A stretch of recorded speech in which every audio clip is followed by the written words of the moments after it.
Some of you have asked for tutorials on my music, and so I thought I would start with the battle theme. And the first thing that I want to talk about that kind of affects the whole piece and your practice for the piece.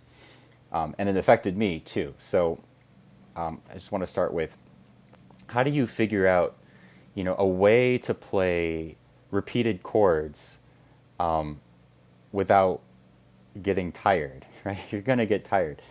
And so you notice that I've gone through here and I've kind of indicated what the the the beat is, right?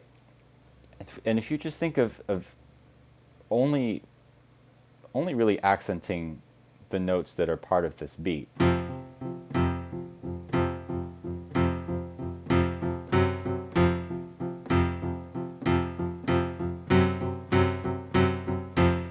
right?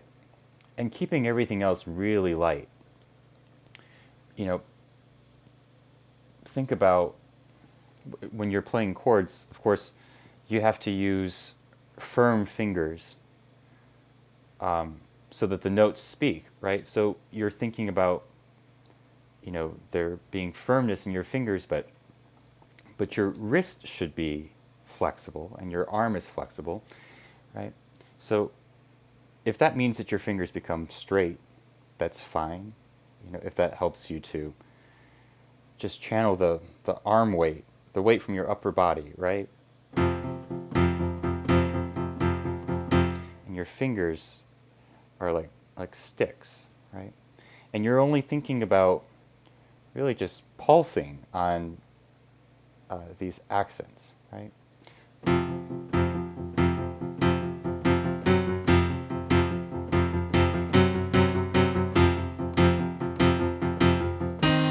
You can figure out, if it doesn't have to be exact, but just something along these lines, right? So that's the first thing, and that will help you as you practice it, right? From getting completely locked up where you can't play it anymore. There's a lot of things in here that I've written with tenths, but you can redistribute these notes. So for example, here in this measure, you can just take this line and put it up here in the right hand. So move this B flat up here to the right hand. Right? It sounds very similar, as opposed to, right? It might even sound better with it up there in the right hand. Who knows? Similarly, if this gives you trouble, you can also just play, you can leave the top note out and just play the fifths like it's written out here. Right? If I play the first measure and I leave out the top note, when I get to here, right, that's really easy to play, right? If I'm playing 3 and 1, and then I play 2 and 1 here, that might be a good way to start, right? You can always change it back to the octave later if you want. But this will be much less tiring. Right? You see what I'm doing, right? I'm practicing without that top voice.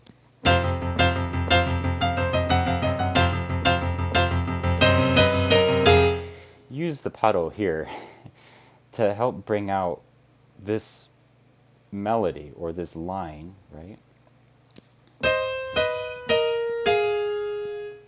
It also helps to practice the right hand, really bringing out that voice, right? Rotate your hand inwards so that you can put the weight on the bottom voice as opposed to the top voice. Right.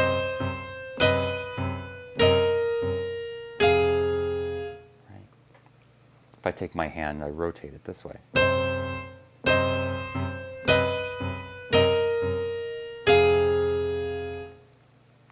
Also practice holding the bottom notes longer than the top notes. right?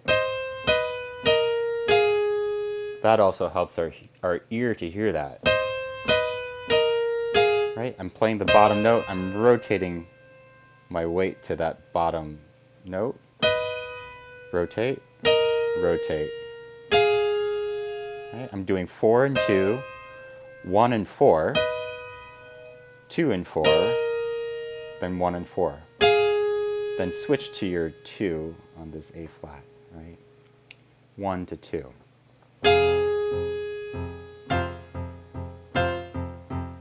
So from the beginning,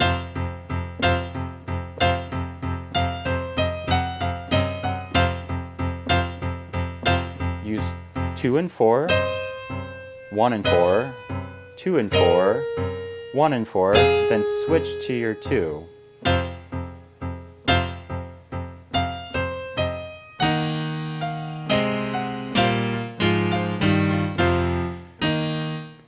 This here is where the new melody is, right? It's right here on top, the way that I've written it.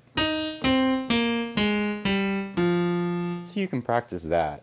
You know, just play the left hand, the thumb by itself.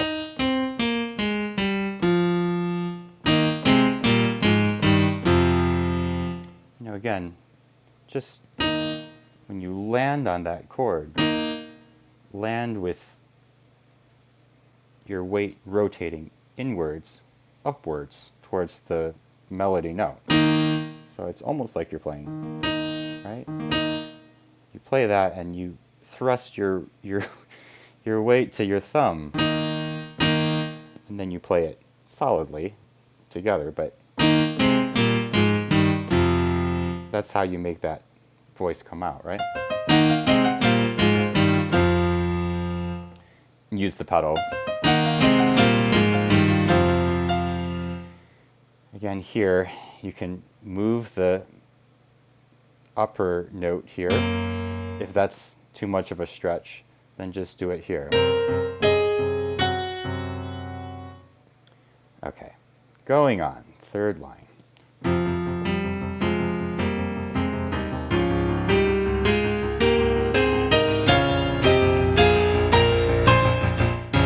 Again, if this is a stretch, just leave those notes out. I don't really have a solution for moving them up.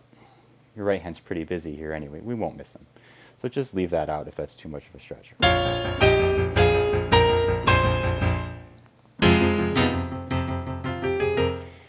Again, you can leave out the top note if it's too much,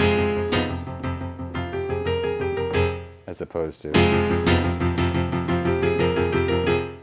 whatever you feel like doing. Here's a fingering for this. This is quite difficult, right?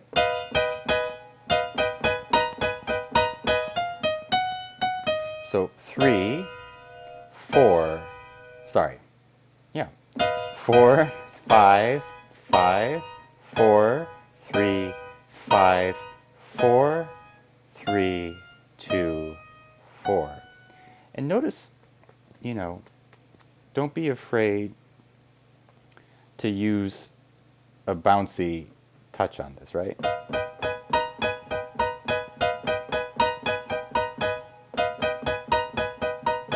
Because you can use the pedal to make it connected. Right? Practice it without the pedal so that you can make sure that it sounds clean. And then when you use the pedal, it will free you from trying to play it legato, right? There's no sense in trying to play these chords legato.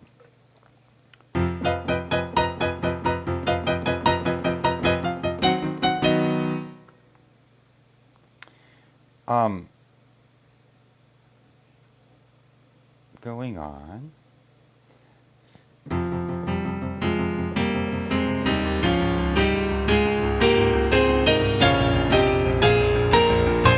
That's all the same.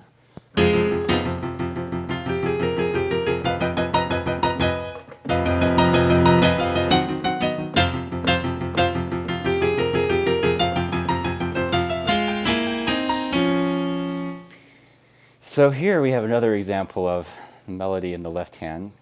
You have to choose which note you feel is the melody. I like to bring out the top one. So that's, and again, you know, whatever trick you want to use for shifting the weight to the thumb. You can rotate your hand inwards.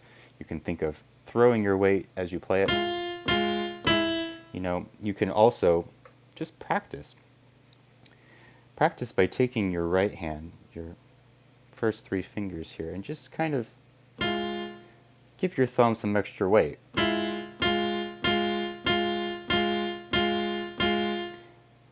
And you feel what that feels like, and you try to recreate that without your right hand. Use your ear to figure out if that's working. Right? So you do that.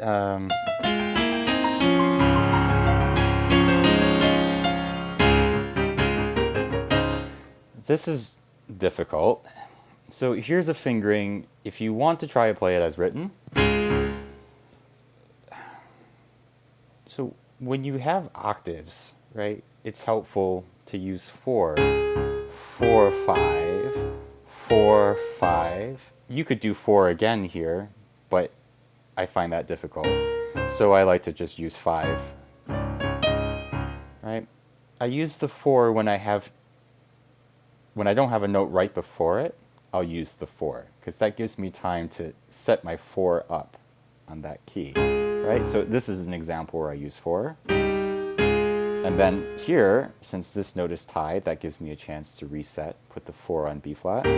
Then for these, I just bounce, bounce, bounce, bounce, 4, reset, 4, bounce, bounce, right?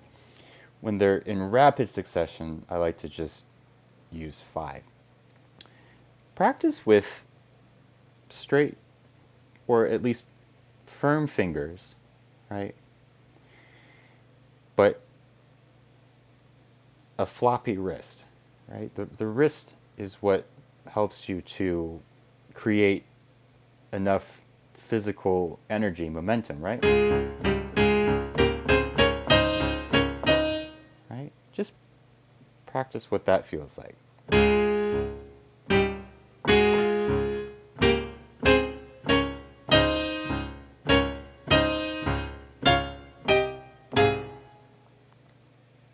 You can do it without the middle note.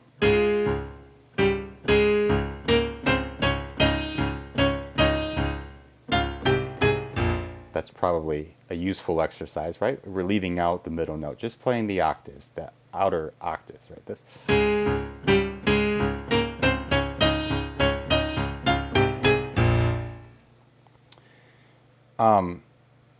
It might be more trouble than it's worth, right? It may be better just to leave out the bottom note entirely.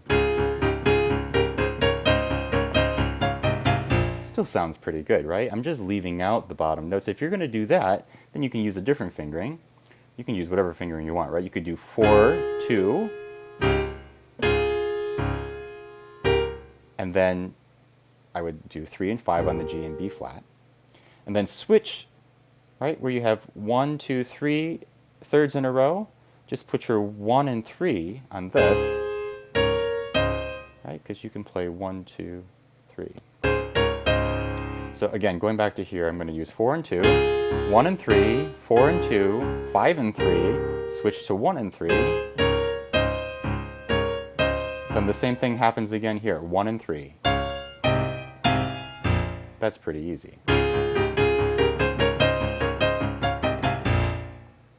It still sounds pretty good. And or.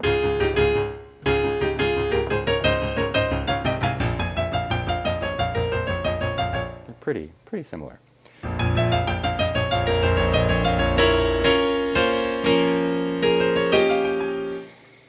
Here, here we have this 10th here. You might not be able to stretch that, so just leave out the F on the bottom. Right.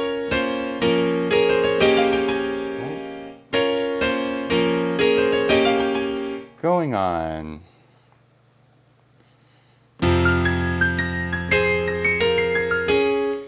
again, I like to bring out the top note in the left hand. Right? Think of horns, think of bells, whatever you like, but just with a nice strong attack on each one of these.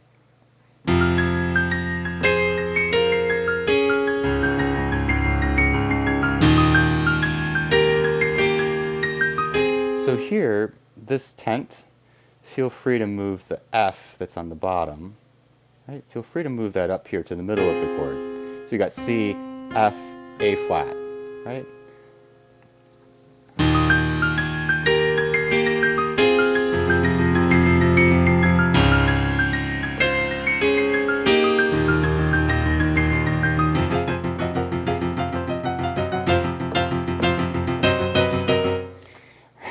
We're back to the beginning, okay. And then, it's pretty straightforward. Okay. I hope that's helpful. I'd love to answer any other questions you have. Message me, comment below, subscribe, do all of those things. All right, have fun.